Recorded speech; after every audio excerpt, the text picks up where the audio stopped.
हम लोग सुबह कारखाना जाते हैं।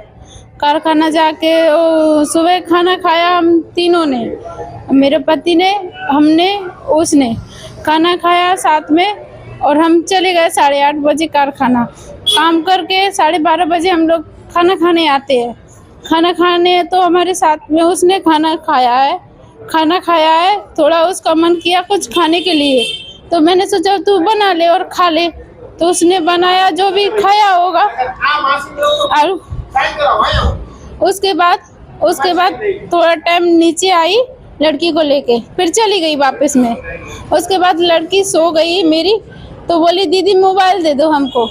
मैंने बोला बेटा मोबाइल चार्जिंग पे लगा है, तो 6 बजे तू आके ले जाना। हमारी चाय आती है 5:30 6 बजे।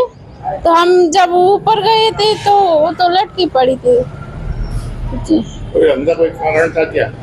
ना, उसने कुछ भी नहीं बोला हम लोगों से। बस मोबाइल नहीं दिया इसलिए चली गई। वो बोला वापस दीदी 6 बजे ले जाऊंगी। उसने कुछ भी नहीं बोला इसके अलावा। मोबाइल के लिए ही हुआ ना मतलब? अब वो ये तो वही जाने किसके लिए किया है उसने। हमने तो खाली मोबाइल का मना किया था, मोबाइल चार्जिंग पे लगा है तो बाद में ले जाना तू।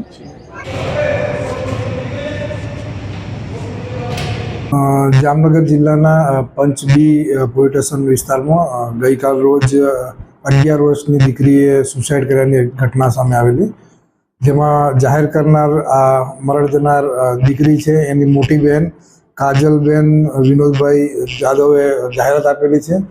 અને હકીકત જોતા એવી છે કે આ દીકરીએ મોબાઈલ જોવા માટે માંગતા મોટી બહેને મોબાઈલ આપવાની ના પાડી, એટલે એને લાગી આવતા આ પગલું ભરેલાનું જણાઈ આવેલ છે.